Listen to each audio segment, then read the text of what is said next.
Hello, I'm Dr Miranda Brawn and I am the founder, president and CEO of the Miranda Brawn Diversity Leadership Foundation, which is also known as TMBDLF for short. I'm delighted to welcome you to the 6th Miranda Brawn Diversity Leadership Annual Lecture, which made UK history on the 16th of October 2016 for being the first of its kind. This year's lecture is called 6X Call to Action, Proud to be Me, Addressing Unconscious Bias and ESG. For those that do not know, ESG stands for Environment, Social and Governance. We are delighted that KPMG are hosting and supporting our annual Diversity Leadership Lecture event. I would like to give a personal thank you to KPMG and their African Caribbean network for their great support and hard work, which has included volunteering, mentoring and funding. So thank you very much. This is all rather exciting because this is our second global and virtual event following last year's great success. And I would like to thank you for joining us and listening to this lecture event. So thank you. And I hope that if you haven't already, you will join our mission. So we started our first lecture 6 years ago, and it was called Why Diversity Matters. And that was because there were many questions around why does diversity and inclusion matter? What are the benefits? Why should we care about this? And so the lecture 6 years ago is very different to the lecture I'm about to deliver today. But I'm very pleased that the workplace and the world have moved on, especially during the past 18 months, where everyone now realises, or nearly everyone realises, the importance of this. Last year's lecture was focused on belonging, inclusion, and how to address that in our everyday action for meaningful change. However, there has not been much progress when we look at the numbers and the data. We have had a lot to deal with. For example, we've had COVID-19, we've had Black Lives Matter, we've had Stop Asian Hate, we've had violence and unfairness against women across the world and minorities across the world too. This lecture includes 6X Call to Action in the title because this is the name of our new initiative, where each and every one of you will have some homework. After this lecture, I would love you to take action at least 6 different times to help with the diversity, equity, inclusion and ESG agendas, while encouraging another 6+ people to do the same. This is to contribute towards our 6-year anniversary celebrations coming up on the 4th of January 2022. We turn 6 years old. I would like you to remember that every single one of us has an important part to play in driving positive change and making our society an equal, just and fair one. And this should be a priority for all of us. Now, as we close National Inclusion Week and we kickstart this year's UK Black History Month, it is important that we acknowledge and we celebrate the history and the great contributions of Black people in this country and beyond. Black History Month's theme this year is Proud to Be, and we at the Miranda Brawn Diversity Leadership Foundation have added the word me, hence the Proud to Be me is in the title. And this is because it's so important to be proud of who you are, your background and where you've come from. So important. Being your true, authentic professional self in the workplace and your true self in your daily life is so important. There is genuine beauty in seeing things differently through someone else's eyes and experiences in ways that may not have been considered before. We are all unique in some way, and this is important if we are to embrace and bring our true professional selves to work. It is important that organisations and individuals are also open to being authentic. This means regardless of your background, gender, race, disability, sexual orientation, age, class, religion, and so on. And these are all the diversity strands that the Miranda Brawn Diversity Leadership Foundation supports. Through my consulting and board advisory work, with various global boards and corporate boards, I have found in 2021 that there have been some very interesting topics, and these have included unconscious bias and ESG, which is why we've made that the theme for this year. How a person thinks can depend on their life experiences, and sometimes they have beliefs and views about other people that might not be right or reasonable. And this is known as unconscious bias. And it includes when a person thinks better of someone because they believe they are alike, or worse of someone because they believe that they are different. Now, I would like you to close your eyes for a few moments, and I would like you to imagine that you are getting on a plane and you say hello to the pilot.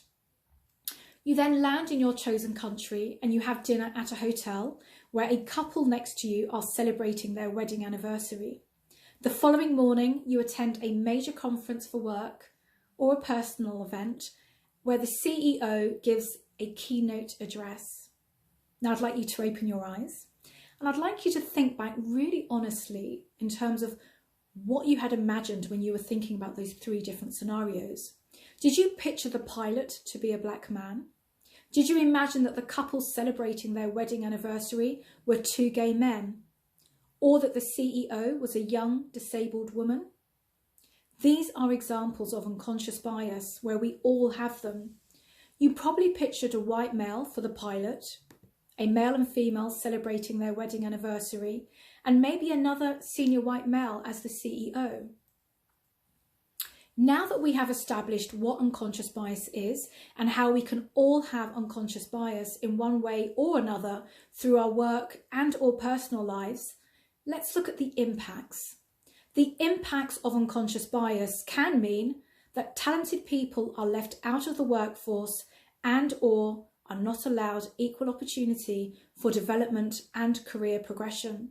It is also where diverse voices are not heard in meetings and decisions can be impaired as a result. The next time that you're in a meeting, have a look around the table. Is there diversity? And if there is diversity, is there inclusion and belonging? This is usually more apparent after the recruitment process, and it is not enough to hire a diverse workforce and have the diversity in your organisation at the junior levels. You've got to have diversity and inclusion at all of the levels within your organisation, from the boardroom all the way down to the graduate level. Now, we're all aware, or we should be aware, of the need for equity, inclusion and diversity now in 2021. And so when we look at how can we make changes, there has to be structural changes, there has to be cultural change. And this includes about fair hiring, fair play, progression and work practices, rather than a 1 hour unconscious bias course, which makes your management or manager feel, or maybe feel better or worse if their behaviour has been called out. And this is where sometimes resentment can set in, but this is not going to change the system. This is not going to change the culture. This is not going to change your organisation or your team, or even how that person who has attended the unconscious bias training, how they're going to feel inside. And this is really important that we take this on board. The only way that change is going to take place is if this is embedded in your everyday life and within the culture, and that policies are changed. So we've also done our own research at the Miranda Brawn Diversity Leadership Foundation. And this included various applications across different levels, from the graduate to middle management to senior management to the C-suite and the board level. And this was under different names, and we tested out the recruitment processes during the past 18 months to see how organisations and individuals really act versus their statements, social media posts, media press releases and their CEO statements. And guess what? The words did not match the actions that we found. There was a big difference in the majority of the organisations. And what we also found is that sometimes it is the white male ally who is open to providing the opportunity for diverse candidates. And our research surprisingly also showed that on occasion, it can be a diverse person in a position to hire and pay fairly or promote internally, and they have not always done so. So this is where we've got actions not matching words, and it is just talk. And talking about talk, there was a lot of talk last summer about increasing Black leadership and supporting diversity, equity and inclusion. It was no longer why diversity matters, but the realisation that diversity does matter.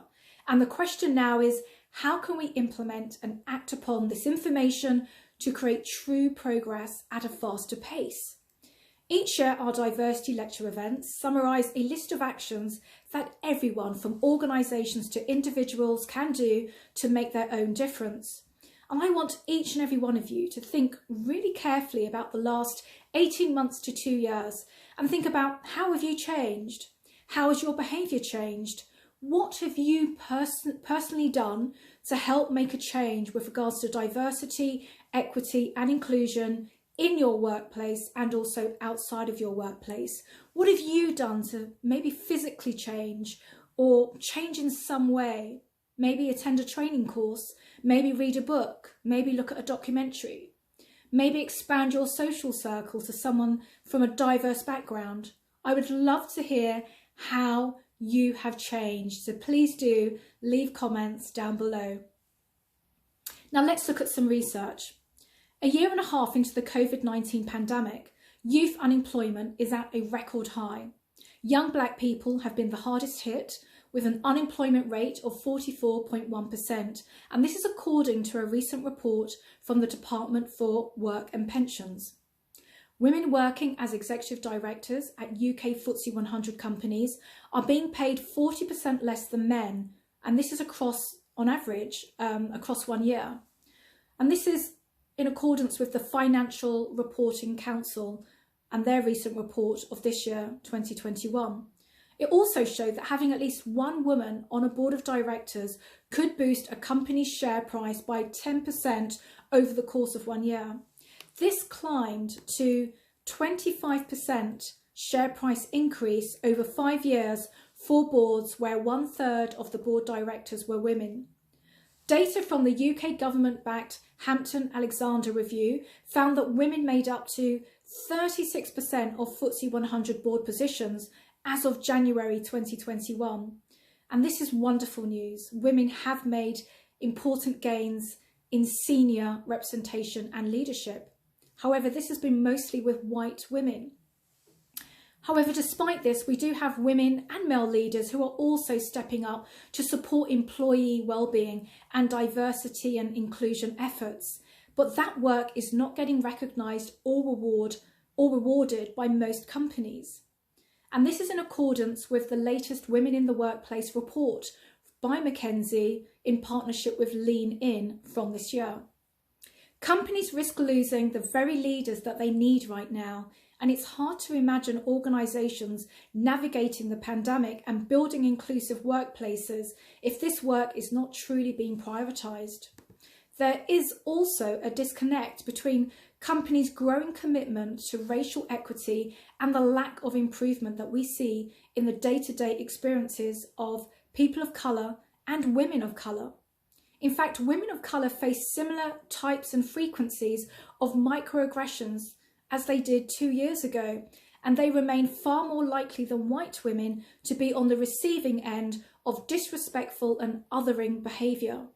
And while more white employees see themselves as allies for people of colour and women of colour, they are no more likely than last year to speak out against discrimination, mentor or sponsor someone of colour or a woman of colour, or take other actions to advocate for them. This points to the critical need for businesses to equip employees at all levels to challenge bias and show up actively as allies. An example is this week in the Voice newspaper, where they have highlighted a survey that's been published by the Henley Business School, and this found that 74% of Black and ethnic minority women aged over 45 years in the UK public sector are the most disrespected workers and face a triple assault of racism, sexism and ageism. The survey also revealed that Black, African and Caribbean employees were more than twice as likely to experience racial discrimination compared to any other ethnic group. We have to be mindful as well that there are women and men who do support other women and diverse leaders and diverse employees, and I am blessed to know a lot and call them my friends and supporters for the Miranda Brawn Diversity Leadership Foundation. However, there are also women like Central Park Karen and Workplace Karen who are not supportive, and I've personally come across these types of women. Research has also highlighted that they are getting favourable treatment and more likely to be listened to in comparison to a diverse voice, even when they are in the wrong. Workplace Karens are given the benefit of the doubt, where usually their daily microaggressions, unjust treatment, and fake tears often go unchallenged from the recruiters to the senior management. And this is the case even though they know that this behaviour is not right. Their behaviour is driving people of colour and women of colour out to seek other opportunities and respect. Now is the time for organisations to root out these bad actors at all levels. Organisations must accept this new reality in order to be successful. Those who keep the Karens will get left behind and eventually fail. It is not enough to say that you support diversity, equity and inclusion. You must act correctly and kindly, otherwise you will quickly be exposed as just talk with no integrity.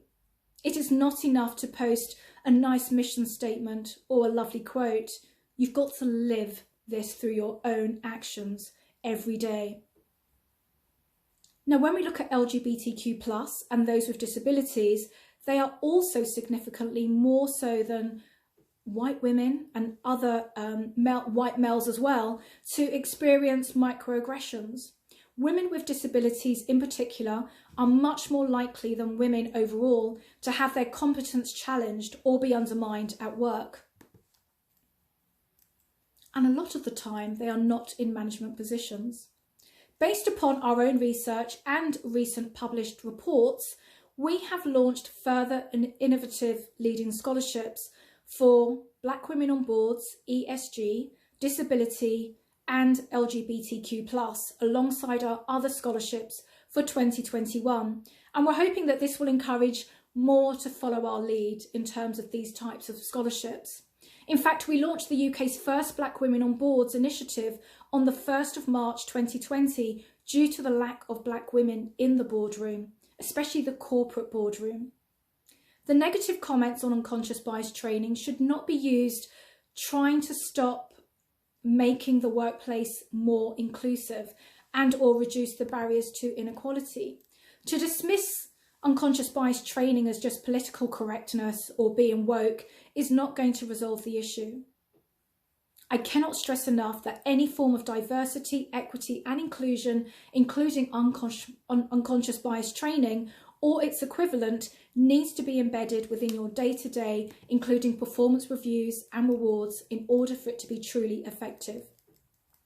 Now, there are many ways in which you can avoid and reduce the impact of unconscious bias at work, and here are just a few. Firstly, you can advertise a job vacancy in a few different places using different recruiters and networks. And for recruiters in HR or recruitment agencies, listen to the backgrounds of your applicants to really understand their background and experience so that you can represent them correctly. Misrepresentation can cause great damage and not benefit the overall diversity and inclusion mission if you are not taking the time to really listen and read CVs in full. Getting recruiting managers to agree to make each other aware if they notice stereotyping or any other form of insecurity when interviewing. Encourage continuous, open, honest and timely feedback with your employees.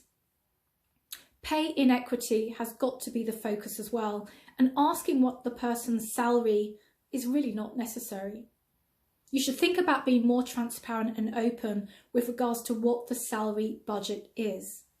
Think about hiring on values and experience and not just the culture and the company fit to allow everyone to thrive and not just survive in their careers. And this is especially the case if you are looking to change your company culture and fit in order to allow for more diversity and inclusion. Keep your ears open and your eyes open and be prepared to have difficult conversations. For an individual, I would say be aware of your own behaviour and actions and ask for help. Be compassionate and kind. The human touch of what's your name and try to pronounce the person's name in full, or how are you, and really listen to the answer. Treat others with respect and fairly the way you would want to be treated.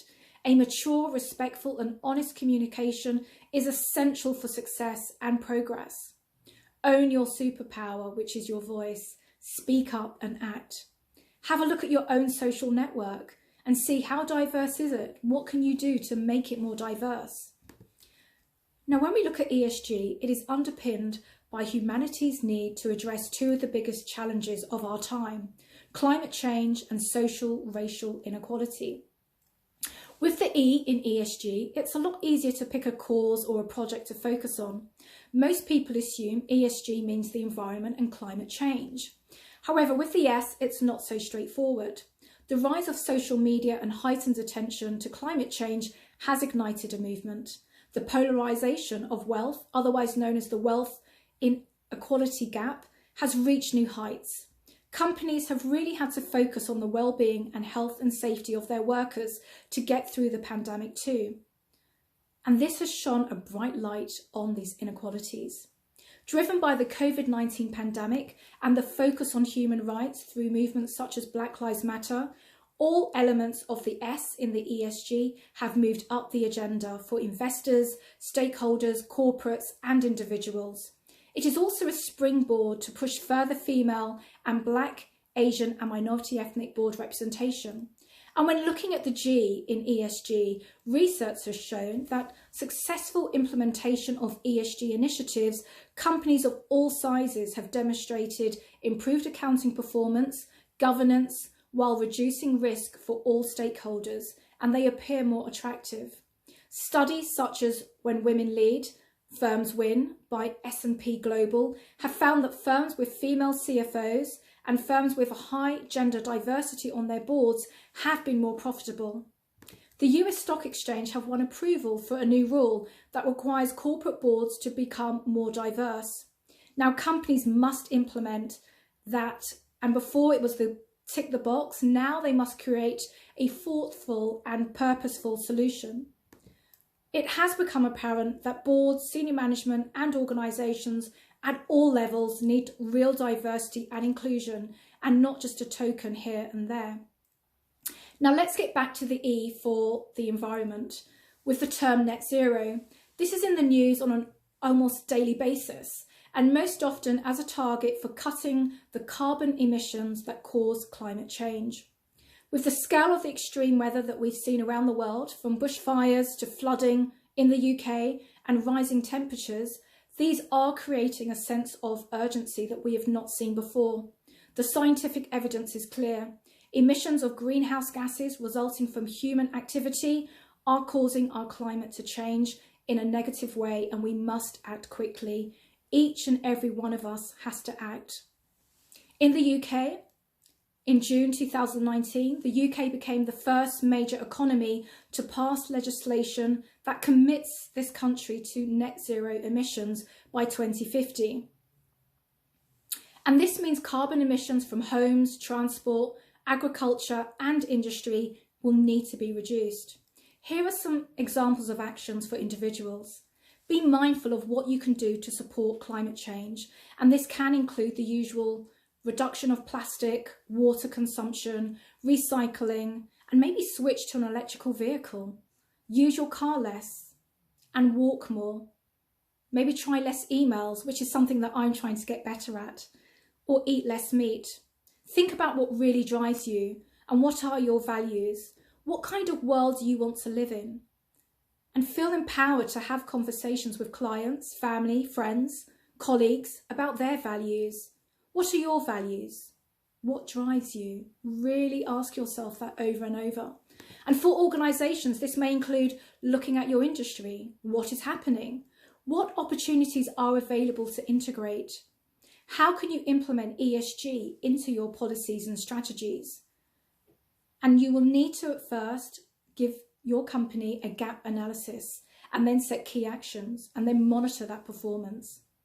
So to conclude, Throughout the 6th Miranda Brawn Diversity Leadership Annual Lecture, I have shared many examples in terms of how you can act at least 6 times on the unconscious bias and ESG topics, while being proud of who you are in and out of the workplace. As Coco Chanel's wise words were, beauty begins the moment you decide to be yourself, and I could not agree more.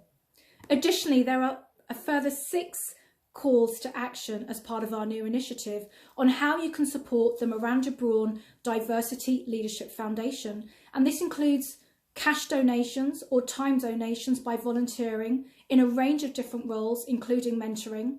Look, listen and continue learning. Share what you have learned today with 6 other people, including your colleagues, friends, family and network. Be an active advocate for all diverse leaders.